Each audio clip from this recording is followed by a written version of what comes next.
Bien, bonjour à tous, merci de nous avoir rejoints sur cette première table ronde de la journée consacrée au nouveau round ICANN d'avril 2026. On va y revenir en détail, et en particulier avec un focus sur les points marques, ce qu'on appelle les Brown TLD. Je suis entouré aujourd'hui de deux intervenants de prestige.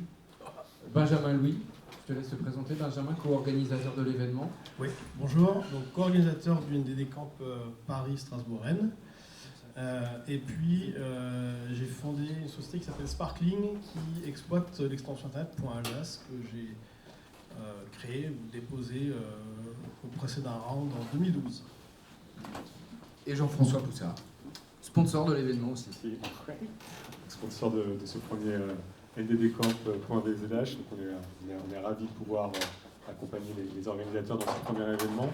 Je me présente, donc je suis dirigeant de la société Solid Names, une société que j'ai fondée il y a presque 10 ans maintenant, donc qui s'adresse principalement aux organisations. On a très peu de particuliers comme clients pour tout ce qui est de la surveillance de marques parmi les nouveaux dépôts de noms de domaine, donc notamment pour détecter les problématiques de phishing, de contrefaçon que peuvent rencontrer les marques. On est aussi un bureau d'enregistrement accrédité auprès de l'AFNIC. Et puis on accompagne en ce moment donc, des clients. Le son est on accompagne également des clients aujourd'hui qui souhaitent se positionner pour créer leur point marque. Donc sujet d'actualité de cette table ronde.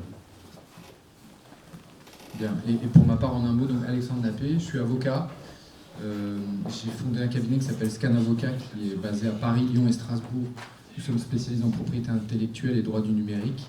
On a énormément d'activités, notamment en nom de domaine. On a accompagné et on accompagne des projets de nouvelles extensions. On gère des portefeuilles, on défend des marques, notamment sur Internet. Et je suis également expert à l'OMPI, donc quand il y a des litiges de nom de domaine, à l'AFNIC, et chargé d'enseignement à l'Université de Strasbourg sur le sujet des noms de domaine. Donc, merci d'être parmi nous. Aujourd'hui, on va parler d'un sujet qui est un peu à la croisée des chemins de vos métiers respectifs, que vous soyez dans la cybersécurité, le marketing digital, le référencement. Le nouveau round ICANN, sous l'angle des points marques, comment on va anticiper ce nouveau round et l'articuler aussi avec l'univers du Web3.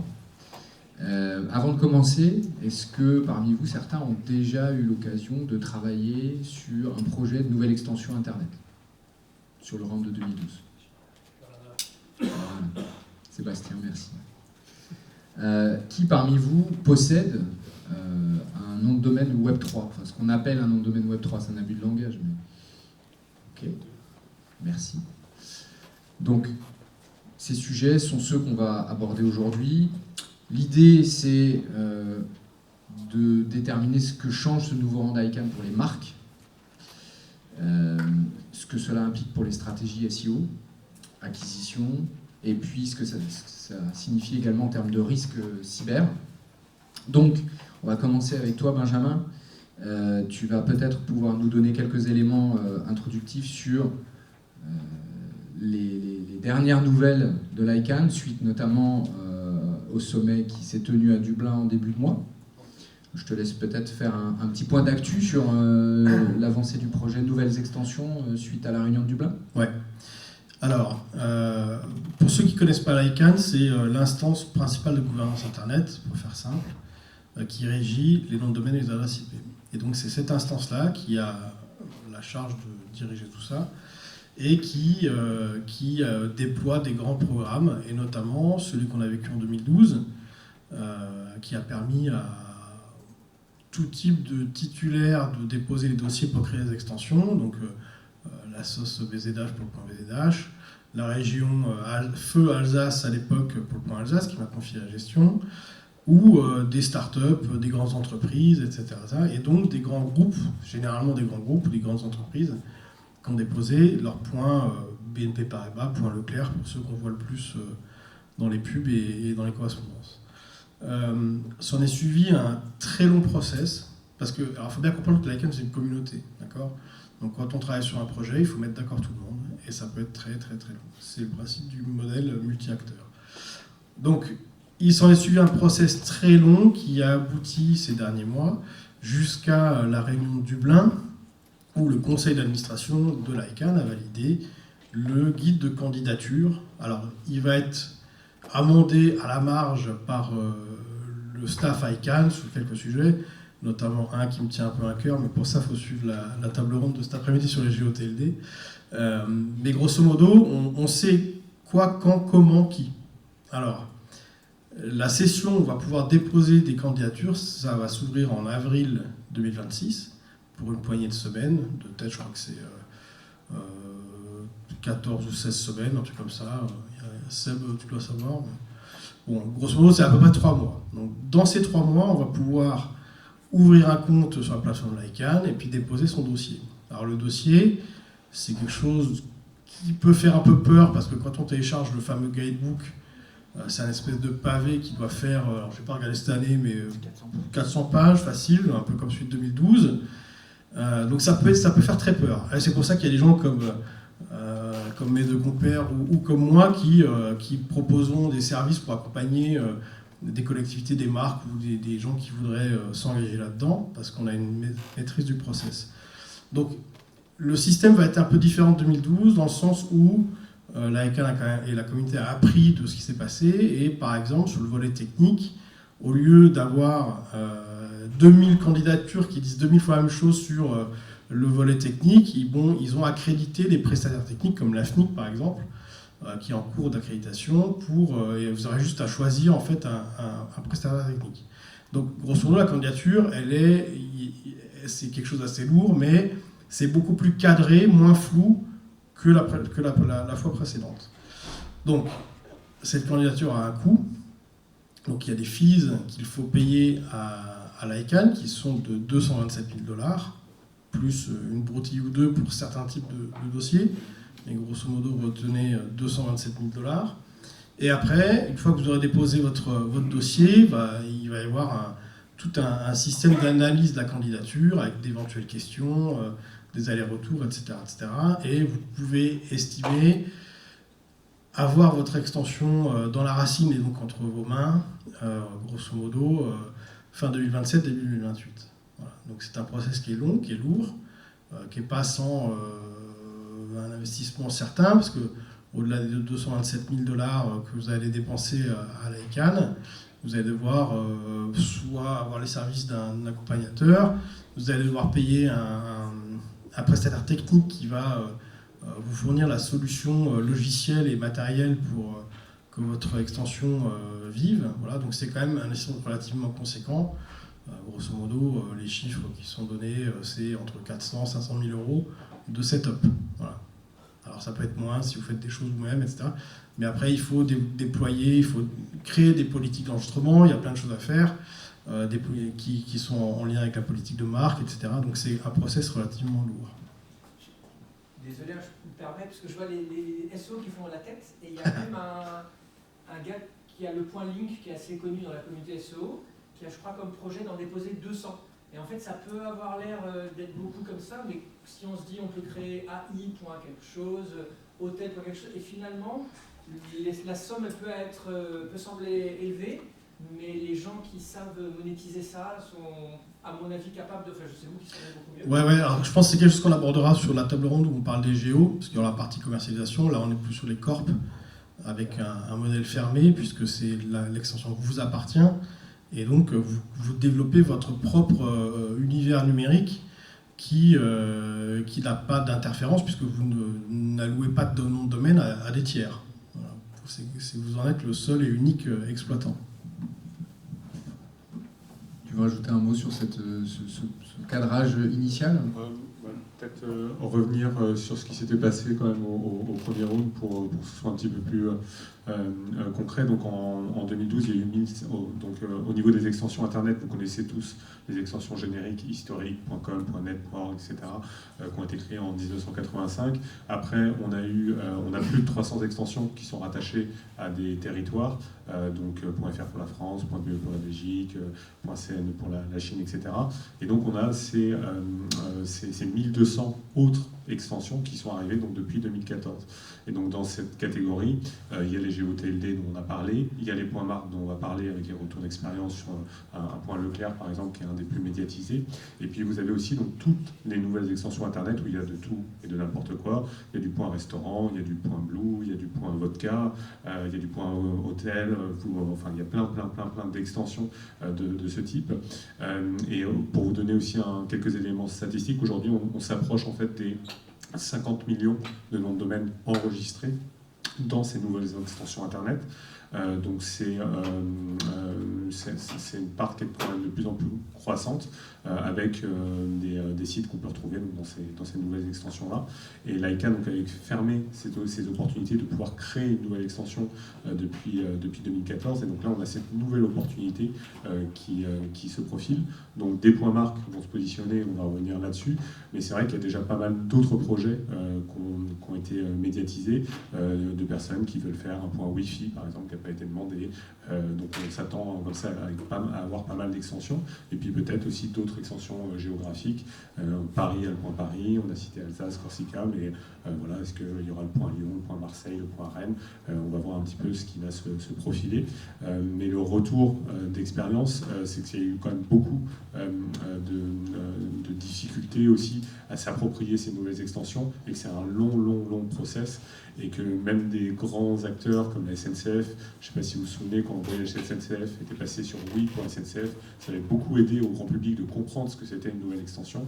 Malheureusement, ils sont passés après sur sncfconnect.com en changeant, mais c'est encore une phase d'appropriation qui prend du temps.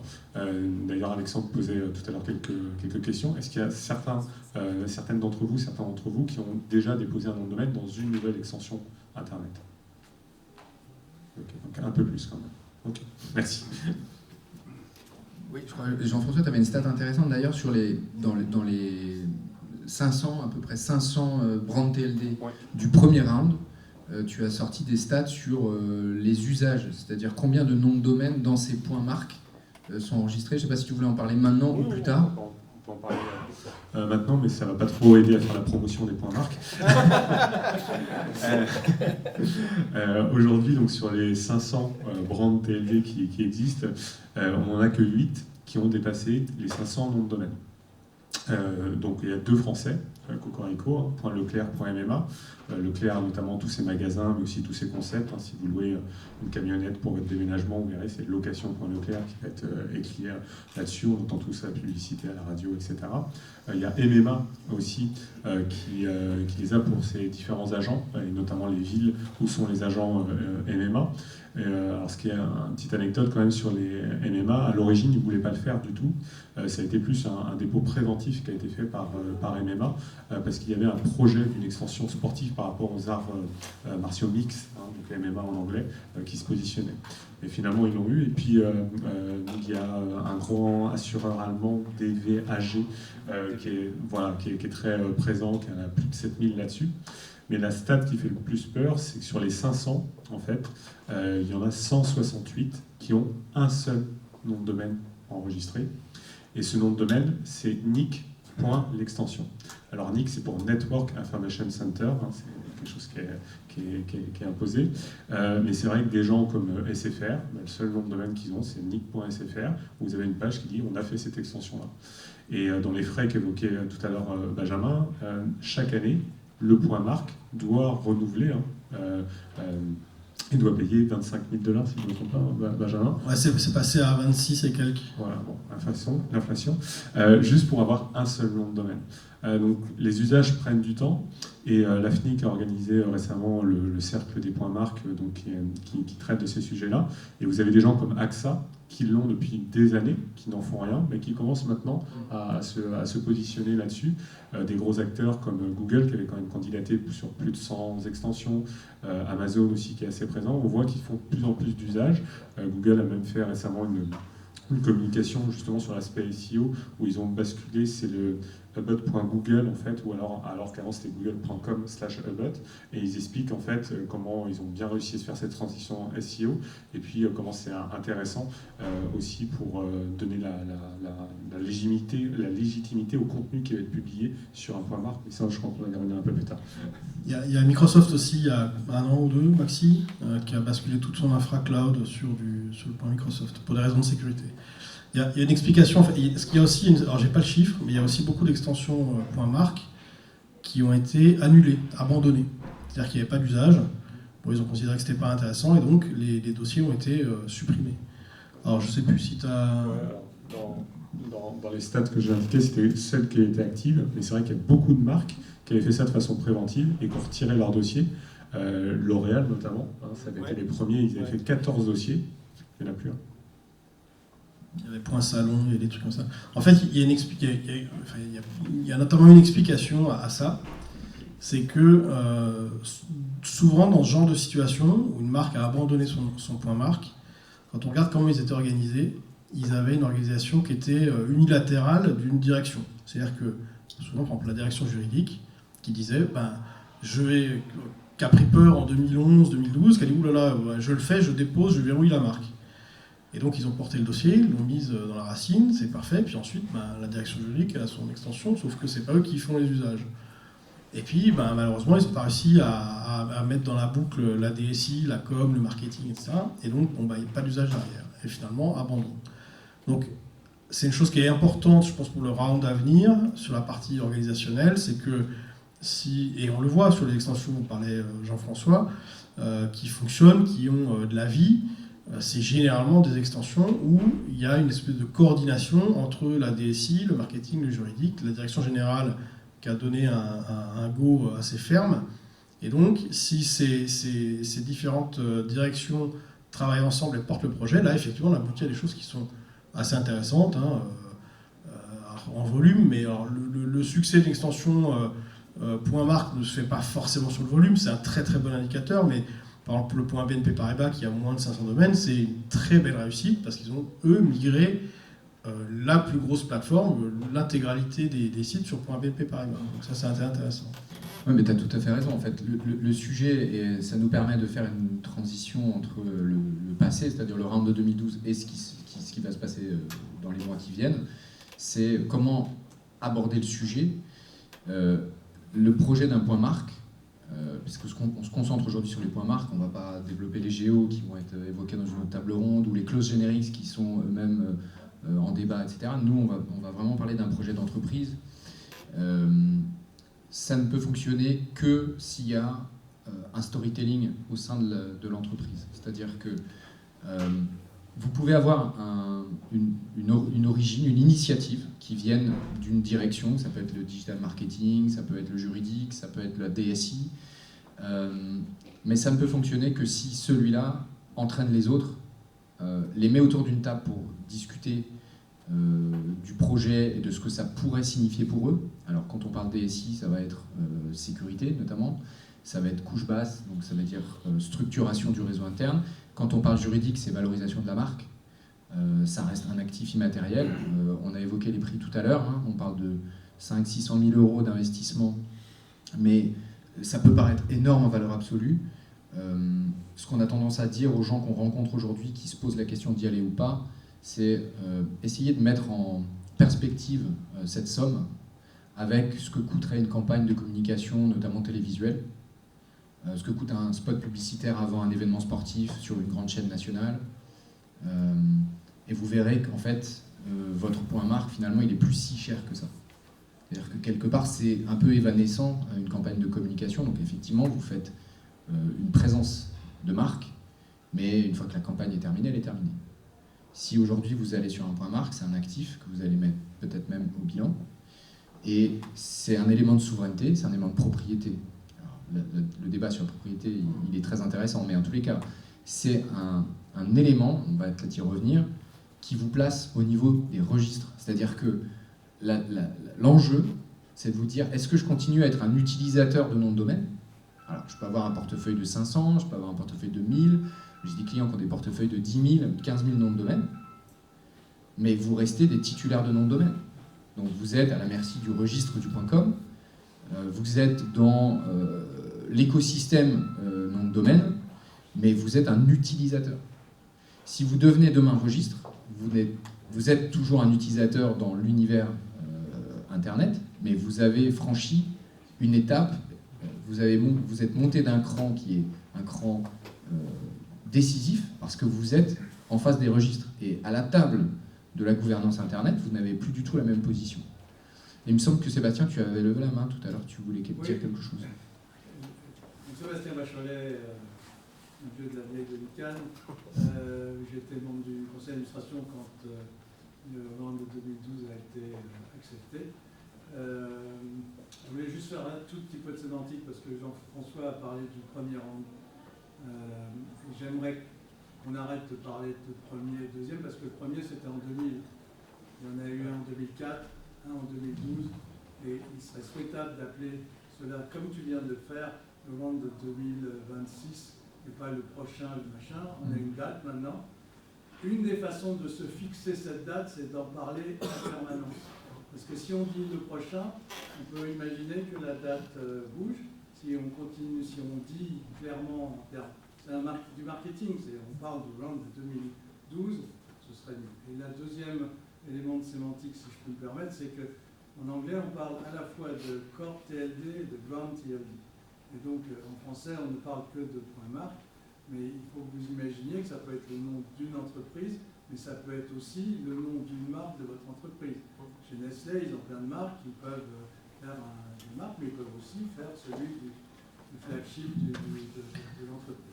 Il y a un exemple, par exemple, assez parlant, et qui illustre bien ce qu'on disait avant. C'est le groupe Richemont, donc le fameux groupe suisse de luxe, Richemont, qui a énormément de marques, type Piaget, Montblanc, etc.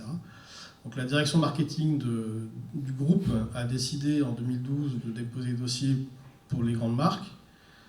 Et une fois qu'ils avaient les extensions, ils ont toqué à la porte de Piaget ou de Montblanc. Donc coucou, on vous a fait l'extension. Et les marques ont dit mais qu'est-ce que c'est que cette merde? Qu'est-ce que c'est que ce truc? Mais on t'a rien demandé, reste chez toi. Donc fail, voilà. Et ça illustre parfaitement ce qu'on disait sur il faut absolument mettre dans la boucle toutes les parties prenantes dans l'usage de cette extension, quoi, à terme. Je vais juste rajouter un petit mot par rapport aux coûts. C'est vrai qu'ils peuvent paraître être assez importants. Avant de créer Solidness, je travaillais pour une autre société et on a eu le plaisir d'accompagner Leclerc pour avoir donc, le point Leclerc. J'imagine que dans la salle, certains d'entre vous ont déjà fait de l'achat et de revente de nom de domaine. Oui, beaucoup. Ok. Est-ce qu'il y en a qui en ont fait à plus de 10 000 ? Ouais, quelques-uns. Ok. Donc on sait que ces montants peuvent être assez importants. Et pour la petite histoire, Leclerc, quand ils nous ont contactés, vous vous souvenez de quelle était l'adresse du site de Leclerc avant que ce soit e.leclerc ?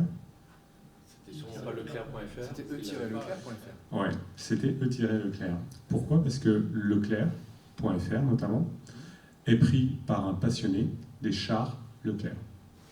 Et en procédure extrajudiciaire, donc il y a des procédures, Alexandre pourra mieux en parler que moi là-dessus, il y a 3 critères à démontrer. Il faut que vous ayez une marque qui soit antérieure au nom de domaine, mais il faut aussi prouver que la personne en face n'a pas d'intérêt légitime et qu'il est enregistré de mauvaise foi.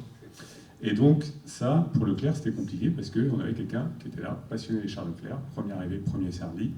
Et donc Leclerc n'a pas remporté sa procédure et la personne en face demandait plus d'argent. Vous imaginez les montants qui pouvaient être demandés. Leclerc.com, l'association des gens qui s'appellent Leclerc au Canada. Légitime aussi, qui demandait aussi beaucoup d'argent. Et finalement, pour Leclerc, c'était beaucoup moins cher de se payer son extension, surtout que c'était un petit peu moins cher lors du round de 185 000 €. Voilà, de 2012. Donc ils ont eu cette démarche-là. Mais c'est vrai que sur les rachats, il y a une question aussi à se poser par rapport au contexte. On discutait avec Alexandre, parce qu'on a des équipes de foot un petit peu opposées, mais on parlait hier du cas du PSG, qui a quand même beaucoup d'argent.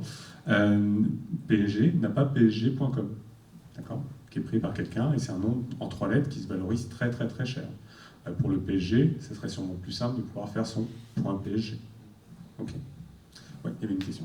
Dans le cas où les 3 Leclerc vous déposez un dossier, il se passe quoi? Il se passe Ah, non. c'est moi, Alex. Ça, c'est pour ma pomme. Parce que là, on a du local, mais Oui. enfin, voilà, imaginons, il y a Leclerc, une marque aux États-Unis. Oui. Alors, Teasing, c'est la merde. pas forcément, mais bon, disons c'est pas sûr. En réalité, ça nous amène à un sujet autour de tout ce qu'a prévu l'ICANN pour anticiper ces problématiques-là. Il faut comprendre que quand on se lance dans des ouvertures d'extension, je vais faire attention à la sémantique parce que Sébastien surveille, effectivement, il a tout à fait raison, il y a eu des rounds avant 2008-2012. Après, la grande différence, c'est qu'en 2012, on invite, on va dire, tout un chacun, entre guillemets, sous réserve d'avoir 180 000 $, à être son propre registre, ce qui n'était pas exactement le cas auparavant. C'était quand même très communautaire, très tourné vers les entreprises de l'Internet. Dans un projet comme ça, on prévoit un cadre juridique. Donc, on a parlé de l'Applicant Guidebook. Il y a un cadre d'accompagnement, il faut quand même le citer. On a un Applicant Support Program, un ASP, qui permet des financements jusqu'à 75% des taxes, je crois. Je te laisserai en dire un mot peut-être tout à l'heure. Enfin, en tous les cas, l'ICANN a prévu éventuellement du sponsoring. Je vais venir à la question précisément. Et il y a un cadre juridique d'évaluation des dossiers et derrière, éventuellement, de gestion des conflits. C'est-à-dire ce qu'on appelle des contention strings. Et pour ça, il y a tout un ensemble de procédures juridiques qui sont prévues par l'ICANN et qui vont être administrées. Alors, ça a été annoncé il y a quelques semaines. Ces contention sets vont être administrés par le centre d'arbitrage de l'Organisation mondiale de la propriété intellectuelle, dont je parlais en introduction, pour lequel je travaille en tant qu'expert, et qui va être amené, le cas échéant, à trancher des hypothèses de conflit. Alors, exemple, en 2012, vous avez eu des conflits de ce type, alors qui se sont plus ou moins bien passés. Alors, exemple de ce qui s'est bien passé, vous avez eu 2 candidatures suisses. La Confédération helvétique, qui a déjà le .ch, puisque c'est l'extension de la Suisse, s'est dit, tiens, on va prendre un point suisse, parce qu'en termes de marketing, c'est peut-être plus parlant que CH. Mettons. Sauf que, pour une raison qu'on ignore, en tout cas moi j'ignore, il se trouve que la compagnie aérienne suisse, elle s'appelait Swissair, mais elle a été rebaptisée Suisse, a déposé aussi une candidature. Donc on s'est retrouvé avec 2 candidatures suisses. Donc effectivement, il y en a une de trop.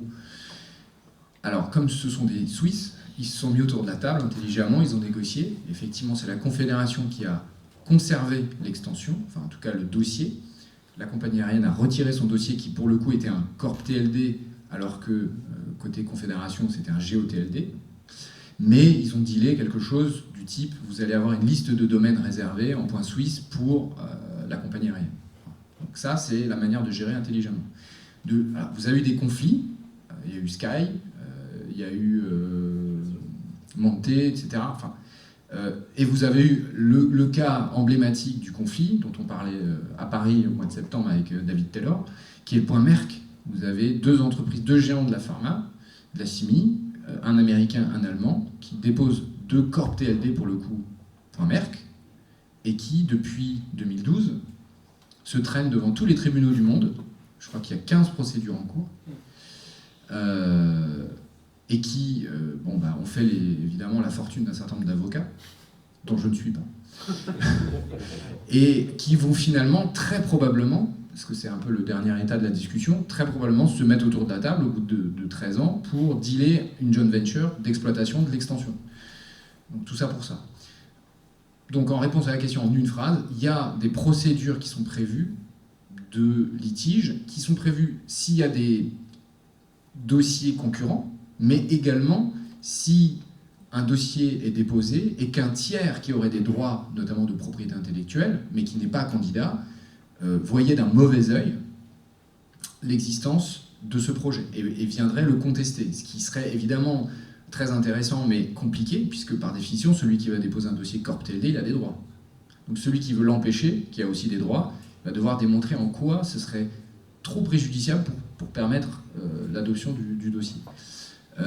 Et donc ça me permet de revenir, avant de passer la parole à Benjamin, sur la raison pour laquelle un certain nombre d'acteurs Corp TLD sont allés sur le round de 2012, c'est qu'en fait, beaucoup, et pour le coup, j'ai eu des clients qu'on a accompagnés sur ces projets-là, la motivation, quand je vous disais aujourd'hui, c'est un storytelling, à l'époque, c'était on va dire, alors je me permets, Sébastien, le premier round, brand TLD, beaucoup y sont allés à titre défensif. Des gens qui n'avaient pas de sujet économique, mais qui ne voulaient pas que soit le concurrent, soit un homonyme prennent le signe. Donc MMA est un très bon exemple.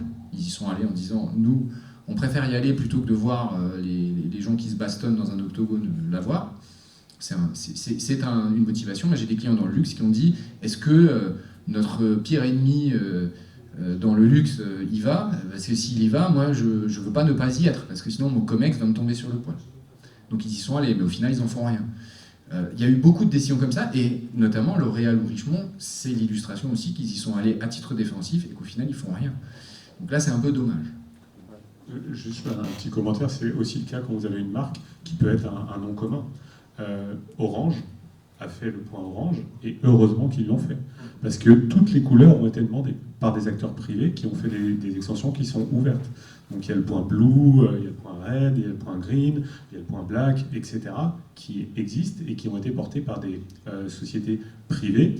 Alors le plus connu, c'était Donuts, son nom de l'époque, qui avait fait plus de 300 candidatures, si je ne me trompe pas, là-dessus. Donc il y avait aussi comme ça des gens qui sont positionnés parce qu'ils avaient un nom qui était qui est un mot du dictionnaire et qui peut être utilisé d'une autre façon. Donc aujourd'hui, dans la réflexion du round de 2026, on va faire attention à la sémantique, il est important aussi pour des marques de 3 lettres, des marques courtes ou des noms qui pourraient être un peu génériques, de surveiller ce qui se passe. Moi, j'ai un dossier pour un client qui y va parce qui va sûrement y aller, parce que ce sera sa seule façon de s'opposer clairement à un projet qui a été rendu public d'une extension Web3 qui a dit qu'il voulait avoir une extension Internet également, et lui va sûrement y aller pour cela. Mais toutes les marques courtes, je pense aux marques bancaires, CIC, LCL, voilà, si on avait le club des libraires LCL qui voulait faire une extension, pourquoi pas, si on avait quelqu'un qui voulait faire du prêt sur gage et qui voulait PSG, qui pourrait se positionner là-dessus. Voilà, on peut imaginer plein de choses. Donc il y a cet aspect d'être en veille aussi, surtout quand on a une marque qui est un petit peu courte et qui peut avoir plusieurs sens que si on est sur une marque très longue comme un point Leroy Merlin, où là on se dit bon, mais a priori il n'y a que Leroy Merlin qui pourra se positionner là-dessus. Et est-ce que c'est intéressant d'avoir une marque aussi longue d'un point de vue marketing? C'est vrai que je trouve intéressant pour les marques courtes, et quand vous avez des marques très longues, même le point BNP Paribas qu'on cite beaucoup en exemple, alors c'était une raison politique, mais c'est vrai que je trouve que pour l'utilisateur c'est plus simple peut-être d'avoir un point BNP qu'un point BNP Paribas, mais bon, ça c'est mieux. Juste sur l'aspect, il y a des questions? Ouais, j'ai entendu parler d'une notion d'enchère par exemple avec le point web. Oui, alors il y a eu en 2012, en fait, une des façons de résoudre les dossiers multiples. Alors, il y avait tout un process pour que les gens se mettent d'accord qui n'a jamais marché, et c'était de faire une enchère. Et il y a eu effectivement un certain nombre d'enchères. Alors il y a eu 2 types d'enchères. Donc il y a eu celle encadrée par l'ICANN, organisée par l'ICANN. Donc on a eu par exemple Google qui a gagné le point app pour 45 millions, je crois, de dollars. Le point web, c'est VeriSign, histoire de le tuer dans l'œuf et protéger le point com, qui a remporté le point web pour 135 millions.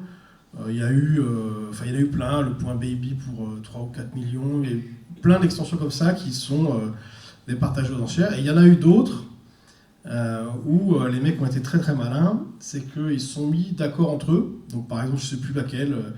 Je me demande si c'est pas le point web, peut-être, notamment. Bon, bref, il y a eu quelques extensions où il y avait plusieurs dossiers. Les gars se sont dit, bon, on va faire les enchères entre nous. Celui qui gagne, il gagne. Mais après, on se partage le montant de l'enchère entre nous plutôt que ce soit l'ICANN qui prenne. Voilà, donc l'ICANN a mis en place des choses pour que ça ne se reproduise pas, les enchères privées, en 2026. Donc effectivement, il y a un système d'enchères. Ouais. Alors, il y a une innovation pour 2026. Et notamment pour essayer d'éviter ça, mais ça ne concernera pas forcément les extensions de point marque, c'est que dans la candidature, vous pouvez ajouter un espèce d'extension de secours. Alors évidemment, si vous appelez Leroy Merlin, Vous n'allez pas candidater en disant bon mince, on peut pas l'avoir parce que machin, on va pas prendre le point selfie évidemment. Donc, mais par contre, si vous candidatez pour des extensions ouvertes, quelles qu'elles soient, point selfie, bon bah, si vous l'avez pas ou s'il y a plusieurs candidatures, vous pouvez dire bon ok, bah, j'opte pour mon extension alternative. Il y a une deuxième question. C'était similaire, sur quand tu as les 300 dossiers, comment on arbitrait Ouais. Ensuite, il y avait brièvement sur l'applicant de support programme. Donc effectivement, c'est un programme qui a été mis en œuvre, alors qui est terminé. La plateforme est fermée depuis quelques jours. C'était une solution de l'ICANN qui a investi 10 millions là-dedans, qui permettait d'aider certains candidats. Alors bon, très concrètement, ça ne s'adressait pas aux extensions de point marque. Voilà. Ça s'adresse plutôt à des institutions publiques, parapubliques, monde associatif, quelques startups qui ne seraient pas adossées à un groupe qui pèse plus de X milliards de capitalisation. Enfin, les critères étaient assez compliqués, mais grosso modo, la grosse boîte qui veut investir sur 100 extensions et qui a les poches pleines de cash, il ne peut pas y accéder, ou le point marque non plus. Voilà. Mais le ASP, effectivement, c'était une ristourne qui va de 75 à 85% de remise sur les 227 000 $. Il y a un autre objectif derrière le financement par l'ASP, c'est d'assurer une certaine diversité des acteurs et diversité des candidats. C'est-à-dire qu'aujourd'hui, si on regarde la cartographie du round de 2012, on a quand même une immense majorité de candidatures nord-américaines, européennes, asiatiques. L'idée pour l'ICANN, c'était d'essayer d'ouvrir un peu cet univers à d'autres acteurs, peut-être moins financés, donc des régions du monde qui sont moins favorisées, notamment Afrique ou autres, et surtout des typologies d'acteurs, notamment des organisations à but non lucratif, des associations, des communautés, de se positionner, puisqu'on sait par exemple qu'en 2012 on a eu un combat acharné, alors je reprends un peu la question que vous aviez tout à l'heure, Amazon avait posé la candidature pour le point Amazon, et il existait un système d'arbitrage qui permettait à des communautés de s'opposer à des candidatures si elles estimaient qu'elles leur étaient préjudiciables. Et il se trouve qu'il n'y a pas de territoire, parce que le fleuve Amazon traverse, comme vous le savez, un certain nombre de pays en Amérique du Sud. Donc il n'y a pas un pays qui est plus légitime qu'un autre à revendiquer la notion d'Amazonie. Mais il y a une communauté de peuples autochtones qui s'est constituée pour s'opposer aux candidatures de la société américaine Amazon, et qui a obtenu gain de cause par un arbitrage qui avait été tranché par un médiateur qui était français d'ailleurs. Donc là, il n'y a juste pas d'attribution. Ouais. Alors, c'est indéterminable ou Amazon a gagné à la fin. Bah, ils ont un point Amazon. C'est absolument scandaleux. Ils n'ont pas le droit de prendre certains... Oui, c'est ça. Alors, c'est-à-dire qu'ils ont dealé quelque chose qui permettait de réduire le préjudice dans ce cas. D'accord. Okay. Tant pour moi. Quelques mots peut-être, Jean-François Benjamin, sur les aspects référencement. On entend souvent beaucoup de choses autour de ces nouvelles extensions et de leur impact sur le référencement Internet. C'est un sujet qui intéresse un certain nombre d'entre vous. Je crois qu'on peut dire qu'on a... Enfin, il faut être un peu plus lucide et un peu plus transparent sur l'impact direct sur la base de ce qu'on a pu observer au premier round, enfin précédent round. Quel est l'impact? Tu disais tout à l'heure en intro qu'aujourd'hui on a à peu près entre 15 et 20% des noms de domaines mondiaux qui sont des nouvelles extensions, c'est-à-dire à peu près 50 millions sur 370 millions d'enregistrements. On observe à peu près cette stat au niveau du contentieux extrajudiciaire, c'est-à-dire que quand on regarde les procédures extrajudiciaires, notamment à l'OMPI ou d'autres centres d'arbitrage en matière de nom de domaine, on a entre 10 et 15 à 17% du contentieux aujourd'hui qui concerne les nouvelles extensions. C'est-à-dire que c'est très logique, les cybersquatteurs et les contrefacteurs vont essayer de trouver des noms de domaine qui sont le plus proches de la marque légitime. Or, sur les legacy TLD, les .com, les .net, les CCTLD principaux, évidemment, les marques se sont positionnées. Vous prenez un acteur qui fait du e-commerce, évidemment, il a pris tous les noms de domaine importants. Donc, pour un contrefacteur, poser un fake shop qui soit crédible, ça suppose d'utiliser un nom de domaine qui soit le plus proche possible de la marque. Et pour prendre un nom de domaine proche de la marque, il faut prendre peut-être une nouvelle extension parce qu'on va se dire que le titulaire de droit n'a pas déposé dans les nouvelles extensions. Donc on a beaucoup de procédures sur des points shop, des points store, on disait point web, on a point online, etc., etc. On a beaucoup de contentieux là-dessus, et donc effectivement on retrouve ce contentieux à peu près 15-20% aussi, donc ça correspond à la stat que tu donnais. Par contre, en termes de référencement, maintenant, comment on réagit vis-à-vis des nouvelles extensions? Ouais. Alors, par rapport à ce que tu disais aussi, il y a quand même un effet d'aubaine pour les fraudeurs, c'est que le top des extensions, aujourd'hui, c'est le point XYZ, point top, point shop. Vous allez chez OVH, c'est 1 € la première année. Okay. Donc par rapport à un point .com dont le prix a augmenté au fur et à mesure, si vous êtes client VH, Gandhi, Yonos, vous avez tous reçu des mails en disant VeriSign a augmenté ses prix, donc on augmente nos tarifs. Donc un fraudeur aujourd'hui, pour un nom de domaine poubelle qui va servir juste un fake shop, et il préfère mettre 1 €. De toute façon, il ne va pas renouveler le nom l'année suivante parce qu'il va le perdre peut-être en procédure ou son nom sera suspendu. Donc malheureusement, dans ces 50 millions de noms de domaine, il y a beaucoup de noms de domaine frauduleux qu'on peut retrouver. Donc pour revenir sur l'aspect référencement, il y a eu beaucoup de publications et de prospectives qui se font là-dessus. Je ne pense pas, enfin je pense qu'il y a quand même aussi une idée de budget, c'est qu'aujourd'hui les services juridiques qui étaient quand même très fortement positionnés sur le round de 2012, et donc qui avaient investi l'argent là-dessus, c'est un petit peu plus serré, les budgets au niveau juridique. Par contre, il y a un phénomène dont tout le monde utilise et dont on entend tout le temps parler et qui sera aussi évoqué ici, c'est l'intelligence artificielle. Okay, avec l'IA, où là on sait que les entreprises elles auront plus de budget sur ces éléments-là. Et donc il y a beaucoup de publications qui se font en disant, même par rapport à l'IA, on peut estimer que les LLM vont se rendre compte en fait qu'un contenu qui est publié sur un point marque, on sait que ça ne peut appartenir qu'à la marque, parce que la quasi-exclusivité des points marques, il y a juste la marque qui peut enregistrer un nom là-dessus. Okay, vous ne pouvez pas enregistrer, vous, en tant que particulier, un nom de domaine en .bmw. Il n'y a que BMW qui peut enregistrer les noms de domaine en .bmw. Et donc, il y a beaucoup de gens qui disent, quand on va avoir du contenu qui sera publié, qui sera sourcé sur un point marque, ça sera un signe de confiance très, très, très, très fort pour les LLM, pour savoir que ça, c'est vraiment du contenu certifié. Donc il y a beaucoup de prospectives, on verra l'usage à partir de 2028, comme le disait Benjamin, en 2026 en candidate, et puis après il y a tout ce temps de passage. Et il y a quand même Google qui a fait donc, cette récente publication dont je vous parlais tout à l'heure, qui a bien insisté sur le fait que pour lui, Google interprétait le fait que quand on est sur un point marque, et notamment sur le point Google, ça certifiait que c'était du contenu de Google, et donc qu'il n'y avait pas de risque, et de la fiabilité de l'information. Il y a une table ronde sur les fake news tout à l'heure. Voilà, c'est un élément, clairement, pour fiabiliser l'information qui est transmise par les points marques. Ouais, effectivement, c'est un sujet.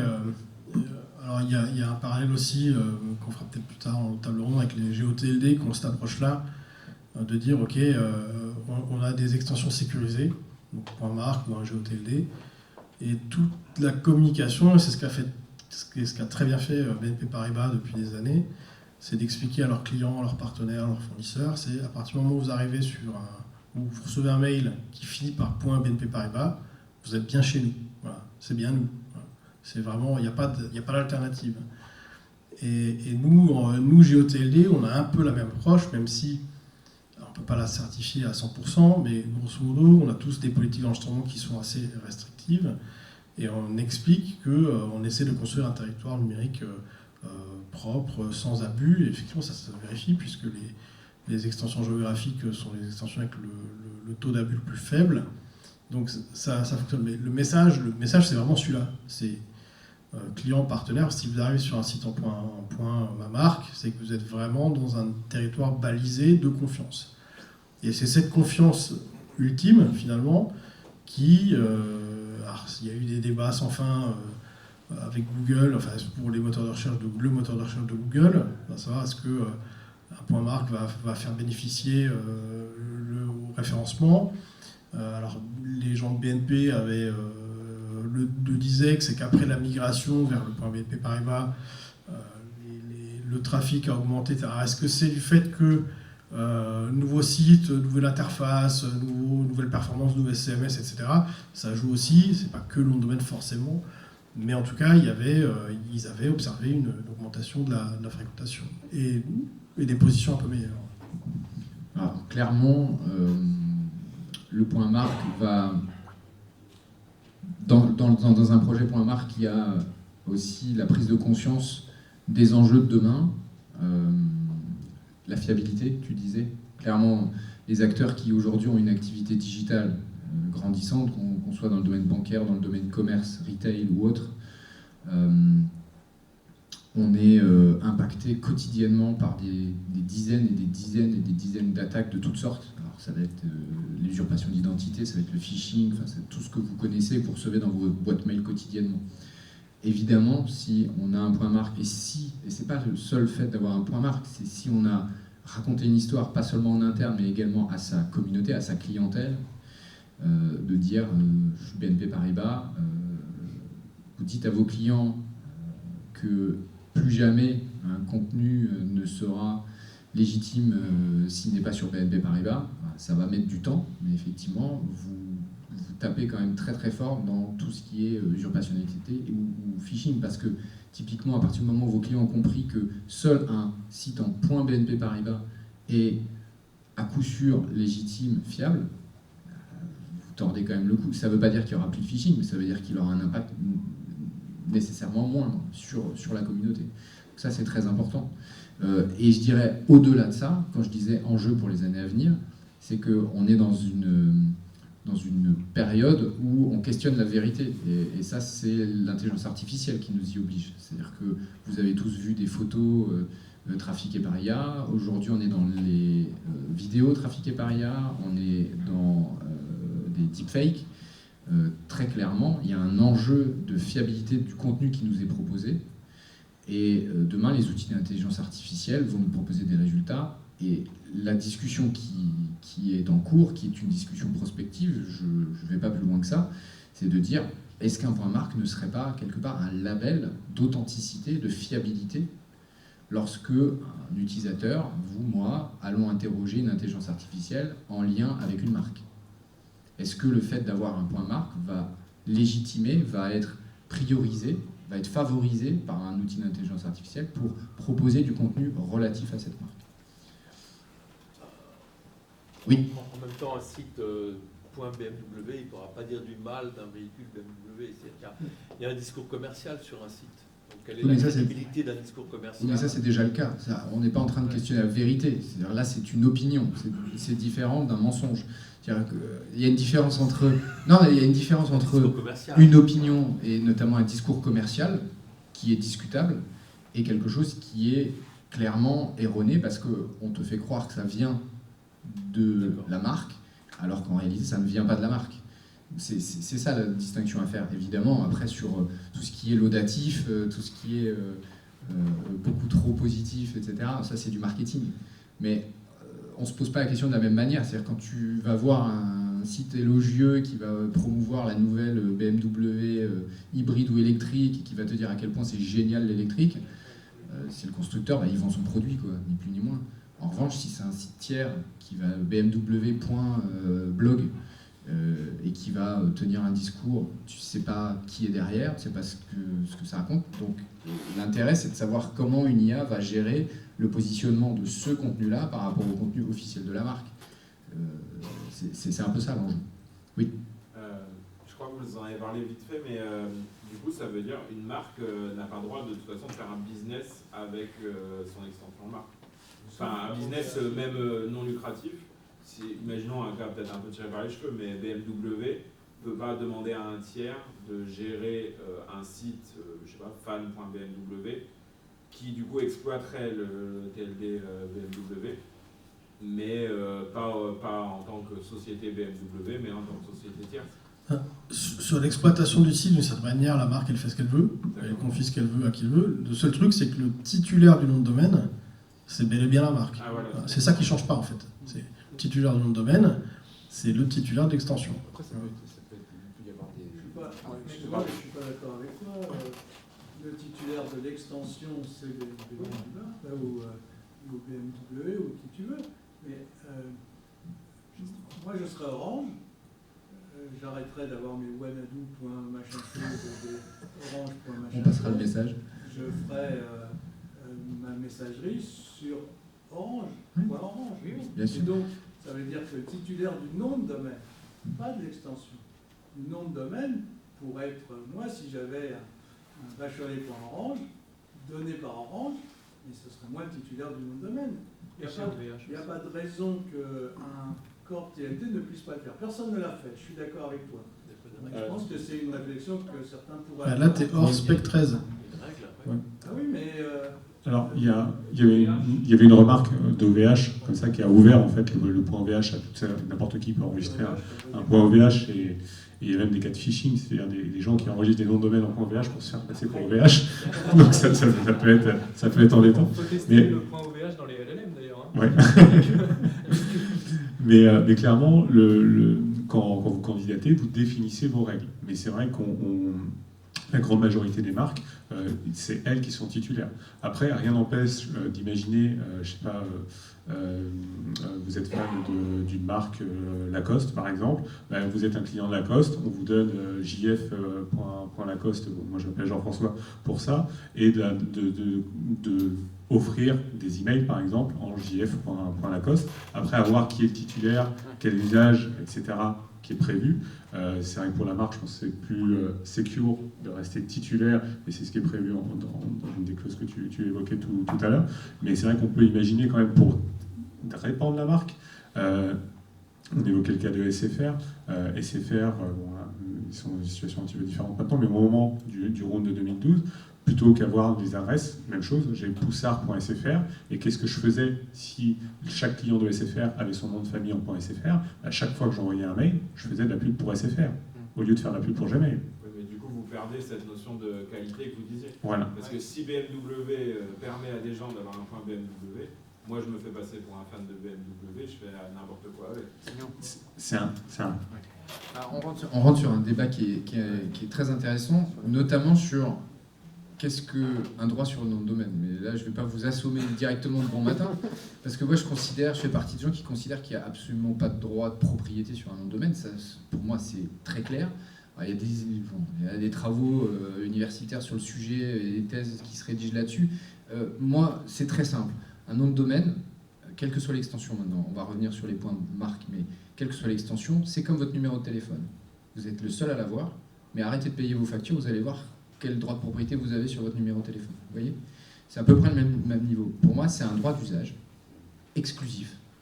Donc effectivement, si on reprend l'exemple de BMW qui est très bon, vous pouvez consentir des droits d'usage, et je crois d'ailleurs que c'est Ferrari qui avait envisagé le projet, je crois qu'on en a un peu parlé hier, donner à des clients, alors c'est Happy Few, c'est des communautés très fermées, très réduites, etc., de faire encore plus partie de l'univers en ayant un nom.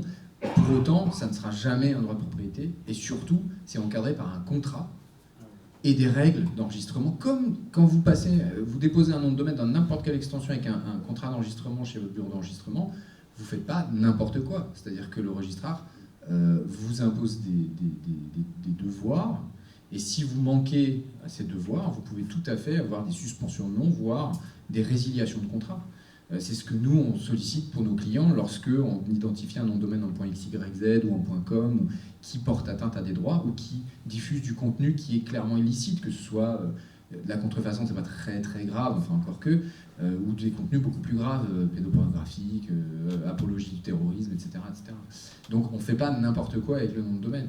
Mais en effet, on peut tout à fait imaginer le porteur de l'extension, la marque, et puis derrière d'avoir une animation, entre autres usages, avec des tiers par rapport à la marque, qui vont avoir un nom selon un contrat qui pourrait s'appeler un contrat d'abonnement, un contrat de licence, un contrat d'autorisation, mais qui est révocable aussi. C'est pas, on ne te donne pas le nom à vie et tu fais ce que tu veux avec. C'est pas un territoire à part entière au milieu de l'extension, quoi.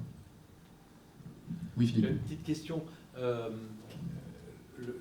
Est-ce qu'il est prévu une meilleure fluidité de la création de corps TLD? Par exemple, dans le cas de fusion de groupes, si on prend PSA, s'ils avaient eu la mauvaise idée de prendre le point PSA, Maintenant, il s'appelle Stellantis. Du jour au lendemain, tout est passé de ça à Stellantis, ça va très très vite. Ouais, je te propose Mais de poser la question. C'est mort. Je te propose de poser la question au gestionnaire du point Alsace. C'est ce qui est arrivé exactement au début. Total, qui a son point Total, qui s'appelle maintenant Total Energy. Bon, le Total, ça va être abandonné, probablement. Et donc la question, c'est est-ce qu'on va redéposer un dossier en 2026 pour Total Energy? Mais il n'y a pas, par exemple, quand on a fait le point Alsace et qu'on l'a lancé à peu près, à quelques semaines près, au même moment où le gouvernement Hollande a annoncé la fusion des régions, on s'est dit, ok, qu'est-ce qu'on fait? Et en fait, c'était le directeur de cabinet du président qui est venu voir, il me dit, écoute, ok, est-ce que tu peux le transformer? Non, je ne transforme pas une extension de Point Alsace à Point Grand Est, ça ne marche pas comme ça, donc elle est dans la racine, c'est terminé. Alors, on peut l'annuler, mais comme ils ne voulaient pas prendre la foudre des Alsaciens, parce que alors, ça aurait fait la une pendant 3 semaines, ils ont dit ok, vas-y, mais par contre, tu ne veux pas te voir, pas t'entendre, machin. Voilà. Donc, mais il n'y a pas de possibilité de dire je transforme mon nom en cours une fois que c'est dans la racine. La question était est-ce qu'il y aura moyen de passer en accéléré sans attendre un round en 2043? Non. Voilà. Ouais. Après, il y a quand même des sociétés... Je peux te renseigner sur le point Québec. Je peux rigoler. Il y a des sociétés qui ont revendu leur extension. On peut imaginer que Total, il existe un point global qui est ouvert à tous. Pourquoi Total ne vendrait pas potentiellement son point Total à un autre registre qui décide de l'ouvrir complètement? Ça, c'est une solution qui est envisageable. Mais c'est vrai que sur les changements de nom, si vous n'étiez pas allé au bout de la candidature, nous, on a eu le cas, le siège de notre société à Bordeaux, et on avait accompagné la région Aquitaine pour faire le point Aquitaine. Le point Aquitaine, c'était déjà un petit peu long, ne nous cachons pas. Mais quand ils ont décidé d'appeler ça Nouvelle-Aquitaine, donc imaginez un point Nouvelle-Aquitaine, donc ils ont arrêté les démarches, ils ont réussi à récupérer une partie des fonds qui avaient été engagés, mais ils ne sont pas allés au bout de la création de l'extension. D'ailleurs, si vous candidatez et que vous voulez finalement retirer votre candidature, en fonction du moment où on est, dans tout ce process d'analyse, etc., vous pouvez avoir un remboursement total si c'est très rapide, ou partiel ou faible si on est proche de l'intégration de la racine. Je disais boutade, mais Aquitaine, ils auraient très bien pu faire tout en sous-domaine. En fait. Déposer seulement le nom de domaine nouvelle.aquitaine et puis tout vendre en sous-domaine, ça aurait été marrant. On parle un peu de Web3 avant de finir. Alors, Web3, qu'en dire? C'est parce qu'on pense l'auditoire, mais on parle de nom de domaine Web3. Alors déjà, c'est à mon sens un peu un abus de langage. On parle finalement, c'est quoi? C'est des dénominations de blocs. Aujourd'hui, en fait, parler de Web3 et de nouvelles extensions, ou en tout cas d'ICANN, c'est quelque part poser le sujet de l'opposition entre un univers totalement dérégulé avec un univers régulé. Voilà. Et on voit que des mains sont tendues, puisque l'ICANN a accrédité 2 acteurs, c'est ça? Ou peut-être plus, je ne sais pas. En tout cas, Unstoppable et l'autre, c'est quoi? Freedom. Ils ont été accrédités. Donc il y a l'ICANN souhaite quelque part ouvrir la porte et le dialogue avec les acteurs du Web3. Que vont-ils faire par rapport au prochain round? C'est une question. Alors, moi, je ne suis pas un spécialiste du Web3, mais je suis ça d'assez près. Et on a vu depuis 1 an et demi arriver dans le microcosme des gens de ce monde Web3 qui, la première annonce, je crois que c'était Unstoppable Domains, qui dit je vais déposer plus de 100 extensions. Alors ça fait un paquet d'argent quand même. Alors, pour faire quoi? On ne sait pas trop. Alors, il y a probablement des passerelles à faire sur ce monde-là et puis notre monde DNS normal, etc. Je pense qu'il y a des choses à inventer, à faire. Donc c'est intéressant, je pense. Finalement, ils ont fait machine arrière. Ils ont annoncé qu'ils en déposeraient finalement peut-être qu'une. Voilà. Il y a eu beaucoup de bruit sur un point ETH, sauf que c'est pas possible de le faire, parce que les noms de pays en 3 lettres sont bloqués, c'est Éthiopie, donc ça c'est point ETH, c'est mort. Donc on ne sait pas trop. Tous ces acteurs-là, est-ce qu'ils vont venir, ils ne vont pas venir, ils vont venir en force, ils vont venir timidement, on ne sait pas. Je pense que le fait que le bull run sur les cryptos soit pas bull run, les poches sont moins remplies, donc c'est moins facile de mettre 10, 15, 20 millions sur ces sujets-là. Mais après, pour moi, je pense que c'est une très bonne chose que ces acteurs-là viennent dans notre monde. C'est bien pour faire des passerelles et c'est bien pour qu'ils comprennent et qu'ils voient un petit peu comment s'organise notre régulation. Parce qu'à un moment, je pense que si les mecs veulent un peu quelques lettres de noblesse ou que Madame Michu s'intéresse à ce qu'ils font et aille dans leur monde, à un moment, il va falloir mettre un cadre.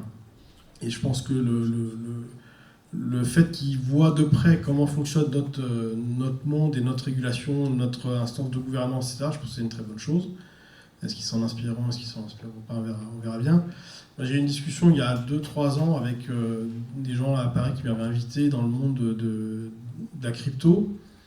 Et donc, alors c'est vraiment crypto, et donc, côté finance, et les mecs qui sont ultra dérégulés, enfin je vous fais pas, vous imaginez bien le truc, vous le voyez de près, les mecs étaient en train de s'acoquiner avec le monde bancaire pour justement avoir de la régulation, etc. Et en fait, ils m'avaient invité pour que je leur explique comment marchait notre régulation chez nous, et je leur ai dit, mais les gars, vous êtes dans un monde ultra innovant, ultra dérégulé, c'est un Far West total, et vous voulez vous accoquiner avec le bancaire, vous êtes des fous en fait. Vous êtes des fous, parce que le bancaire, c'est encore 5 strates au-dessus de notre monde en matière de régulation. Donc, et le bancaire, ils vont vous plier en 4, et vous allez d'une certaine manière perdre complètement votre levier d'innovation, mais complètement. Là, ils vont vous mettre à genoux, quoi. Donc je pense que tous ces gens qui sont dans ces milieux-là, c'est une bonne chose qu'ils viennent chez nous. S'ils trouvent des passerelles intéressantes, alors il y a des gens dans la communauté ICANN, je sais qu'ils sont dessus. Il y a quelqu'un assez connu qui est aux manettes du point hip-hop qui travaille sur ces passerelles-là. Je pense qu'il y aura des choses intéressantes à faire.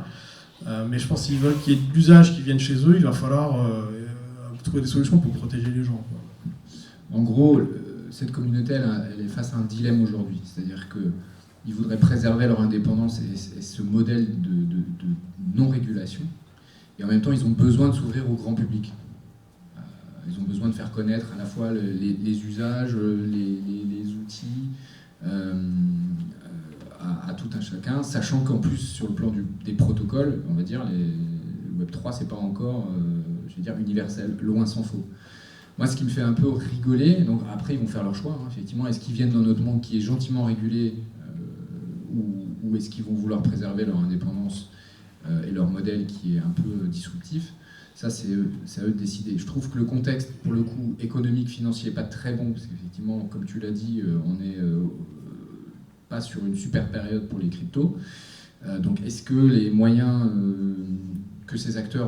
dont ces acteurs vont disposer vont leur permettre de mener à bien les politiques qu'ils avaient en tête? Ça, c'est le premier point. Deuxième point, c'est un peu de l'ironie, mais alors, moi, en tant que juriste, j'observe que pour des gens qui sont dans l'ultra dérégulé, il y a quand même un litige qui dure maintenant depuis 2-3 ans entre deux des principaux acteurs du monde des cryptos, enfin du Web3 qui sont ENS et Unstoppable, qui se battent sur des brevets. Alors s'il y a bien un truc qui est bien réglementé, c'est les brevets. Et donc là, bizarrement, il n'y a plus de dérégulation, quoi. C'est-à-dire que les gars se battent sur des brevets, sachant que l'un a déposé des brevets sur des technologies Web3 qui sont en fait, selon l'autre, la privatisation de briques qui viennent de l'open source. Donc en gros, privatiser le domaine public. Je vous laisse apprécier le niveau enfin pas de sérieux, mais en tout cas de vertu des acteurs. Jean-François, un mot peut-être? Oui, juste un tout petit mot, parce qu'il ne me semble pas qu'on l'ait évoqué dans un table ronde. Mais en gros, créer une extension Web3, c'est assez simple, hein, si vous utilisez les blockchains que vous souhaitez. Et il n'y a pas les limitations qu'on peut retrouver aussi par rapport au nom de domaine Internet, notamment sur le nombre de caractères. C'est-à-dire qu'aujourd'hui, il existe par exemple le point X qui est commercialisé par Unstoppable Domains, qui a eu le vent en poupe depuis le rebranding de Twitter en X. Il y a pas mal de personnes qui ont enregistré des noms point X. Vous pouvez avoir un point U qui pourrait très bien intéresser les magasins U ici en France. Ça, le point U ou le point X, c'est impossible en nouvelle extension Internet. L'ICANN interdit les extensions d'une lettre. Ce n'est pas possible. Les 2 lettres sont réservées au pays. Donc une marque de 2 lettres aujourd'hui, HP voudrait le point HP, ce n'est pas possible. Ce n'est pas possible. Téléperformance voudrait le point TP, ce n'est pas possible. Alors parfois, vous avez même des noms de marques qui correspondent à des extensions pays qui existent déjà.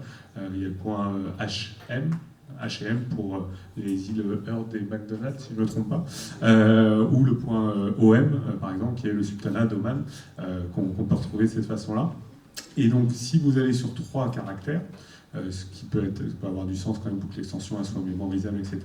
Il y a quand même le principe qu'évoquait tout à l'heure Benjamin, il ne faut pas que ça corresponde à un code ISO pays là-dessus. Donc, a priori, le point ETH, qui est l'extension Web3 la plus connue, c'est l'équivalent du point .com en termes de popularité sur le volume d'enregistrement, a priori, ça ne sera pas possible par rapport à l'Éthiopie.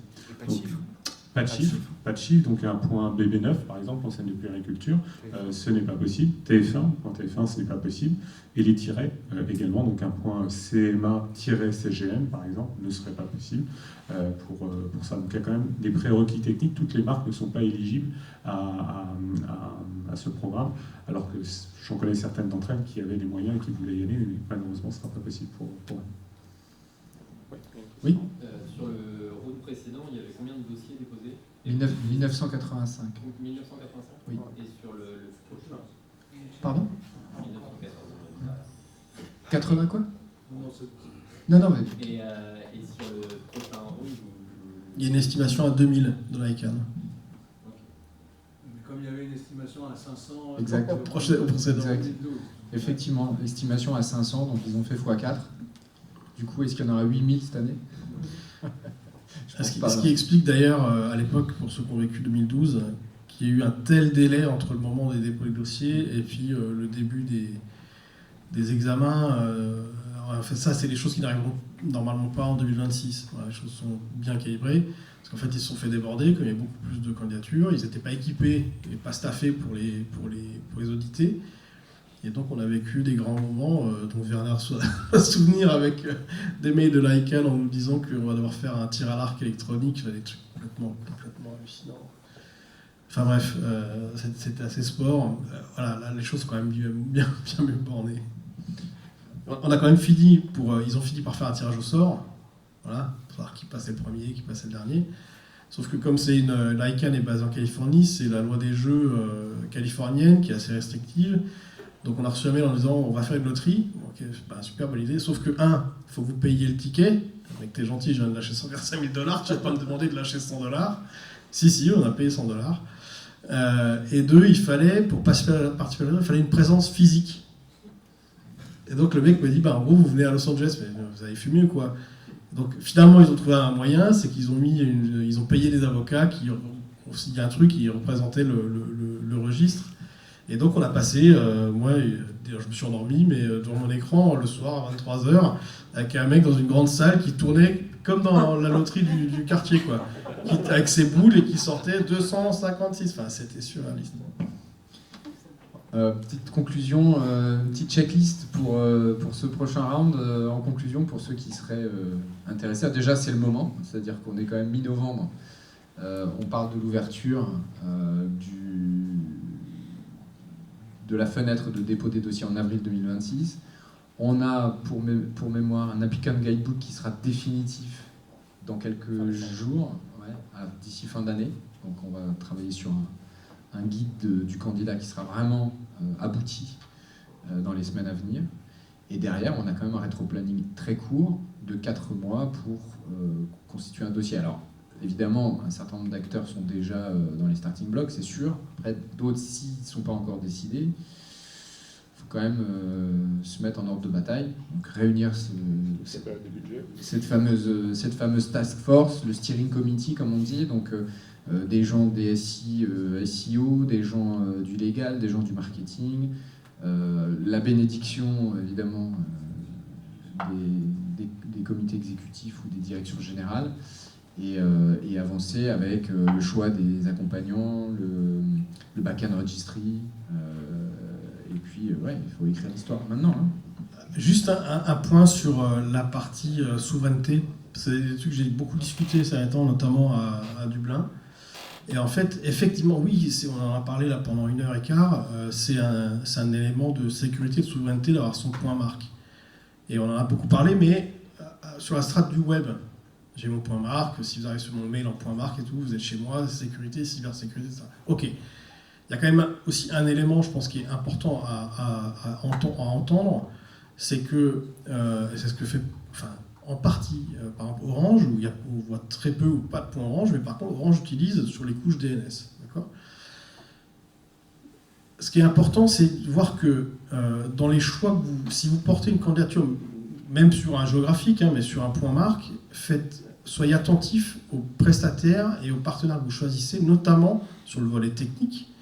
Donc regardez bien quel est le prestataire que vous prenez, parce qu'il y a certaines très grosses boîtes qui accompagnent des marques et qui leur disent, vous le volet technique, ne vous inquiétez pas, on a un partenaire, signez là et tout va bien.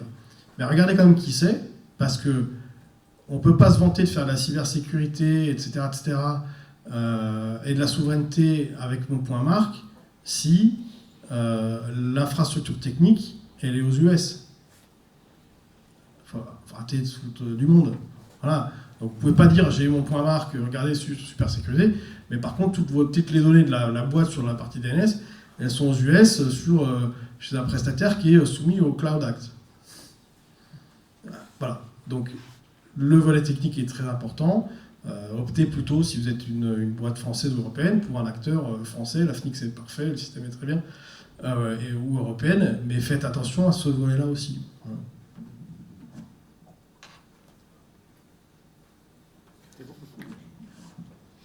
Encore des questions peut-être ? Tout est clair. Oui. Est-ce qu'il y a une base de données, un endroit qui indique justement la liste de tous les points marques qui existent et leurs propriétaires en face ? Oui. Sur icann.org, il y a énormément d'informations. Vous allez actuellement sur de tête, je crois que c'est newgtld.icann.org, et en fait vous accédez à la base. Vous pouvez faire des tris sur je veux les points marques, je veux machin, etc. Et accéder à toute la liste. Sur le site de yana.org, voilà, yana.org, vous avez la liste et en face chaque élément, chaque opérateur et de mémoire la classification, donc notamment la différence entre les CCTLD, donc les extensions pays, de ceux des génériques, et vous avez le registre qui est associé, donc .fr, ça va être la FNIC, etc. Et vous allez pouvoir retrouver ces entités, et vous verrez qu'il y a des acteurs privés sur les extensions, les nouvelles extensions génériques ouvertes, qui reviennent de façon récurrente, parce qu'il y a eu beaucoup de candidats qui s'étaient positionnés sur beaucoup d'extensions, et puis d'autres qui ont été rachetés aussi entre-temps. En plus de 10 ans, il y a eu beaucoup de mouvements par rapport aux candidats initiaux. Il y a même des stats assez précises avec l'export des old files. En fait, il y a des stats très précises de savoir combien il y a un outil de l'ICANN encore qui s'appelle CZDS. Donc vous inscrivez, c'est gratuit, et vous accédez au fichier de zone de toutes les nouvelles extensions. Et c'est vraiment très intéressant parce que nous, c'est ce qu'on utilise en tant que prestataire de surveillance de marque parmi les nouveaux dépôts de nom de domaine. C'est pour prévenir justement quand il y a des tiers qui l'ont enregistré. Ça fait partie des sources. Et après, si vous voulez des stats plus simples à lire, il y a le site qui s'appelle ntldstat.com qui est quand même très, très efficace. Et là, vous avez l'information synthétisée parce que vous téléchargez, ça prend 10 ans. Un petit mot de conclusion. On n'a pas parlé, enfin on a sorti du scope de notre propos de ce matin la situation d'une majorité d'acteurs qui sont des titulaires de marque qui n'iront pas évidemment poser leur extension en avril 2026, mais qui sont évidemment impactés, comme tout un chacun, par le prochain round d'extension, puisque on va ajouter dans la racine peut-être des centaines, peut-être même au-delà d'un millier de nouvelles extensions, sachant qu'on tourne aujourd'hui avec 1500. Donc on ouvre, on va dire, encore une fois, l'éventail ou le spectre des risques d'atteinte aux droits de propriété intellectuelle dans l'univers numérique, ce que les marques n'aiment pas non plus beaucoup. Donc ça veut dire que nous, conseils, qui vendons de la surveillance ou de l'analyse ou de la défense, on va se retrouver avec un terrain de jeu qui va être multiplié peut-être par 2, par 3, et nécessairement aussi avoir une politique quand on est titulaire de marque. Admettons, on n'est pas obligé de devenir un candidat à une nouvelle extension. Par contre, on doit repenser toujours sa stratégie de présence. Déjà, est-ce que je vais déposer dans les nouvelles extensions ou de défense? Est-ce que je vais protéger ma marque? Est-ce que je vais surveiller ma marque? Et qu'est-ce que je vais faire face à de nouveaux dépôts? Donc il y a des enjeux, même quand on n'est pas un acteur direct, un candidat, demain, des nouvelles extensions. Et juste un petit point, c'est vrai que là-dessus, il faut faire vraiment très attention, parce que je pense que tout le monde aujourd'hui est d'accord sur la politique de dire que ça ne sert à rien de réserver dans toutes les extensions, ça coûterait un pognon monstre et il y aurait toujours une faille là-dessus. Ce qu'on recommande, c'est à minima d'avoir son .com, son .pi, et quand vous êtes une société un petit peu importante, d'avoir au moins les noms qui sont liés strictement à votre activité, parce que là, autrement, les cybersquatters vont y aller. Domino's n'a pas enregistré, il y a le .pizza qui est sorti, Domino's n'a pas enregistré Domino's.pizza. Le jour de l'ouverture, il y a un cybersquatter qui l'a fait. Il y a le .vodka, le jour où le .vodka est sorti, Red Bull ne l'avait pas enregistré, il y a quelqu'un qui a déposé Red Bull.vodka. Donc il y a des choses quand même très naturelles comme ça qu'il faut étudier, parce que s'il y a quelque chose dans votre secteur d'activité avec une marque qui a un minimum de notoriété, il y aura un cybersquatter qui sera là. Après, pour Red Bull, de déposer le .plumbing pour les plombiers en anglais, bon, ça ne servait à rien. Par contre, clairement, le .pizza qui ne l'ait pas fait, pour moi, c'est une erreur stratégique, quoi. Et donc, ils ont fait une procédure IDRP pour le récupérer. Ils l'ont récupéré, mais ça, au lieu des 100 €, ça leur a coûté 3 000, quoi. Merci beaucoup. Merci à tous. Merci beaucoup.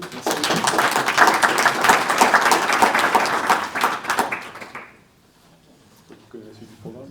Alors, j'ai pas le programme en tête, mais le programme de la salle ici est sur la porte. Et sinon, sur NBDcamp, c'est un DGLH, c'est un PDF.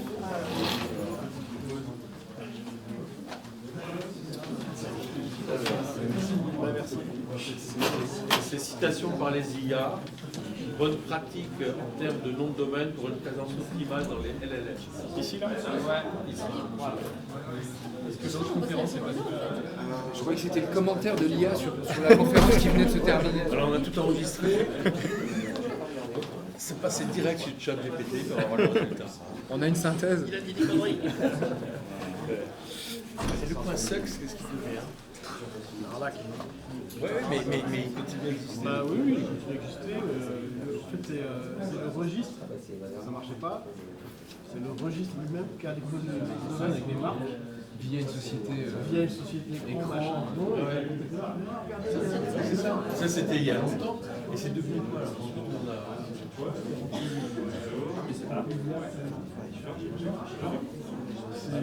Est-ce qu'on peut enregistrer .sucks? Ça a été? Bah ouais.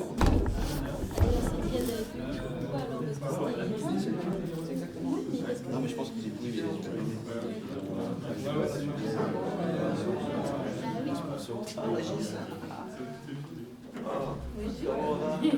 Ah, je suis arrivé, c'était démarré, je suis allé prendre un café, j'ai découvert plein de gens sympas à l'autre côté.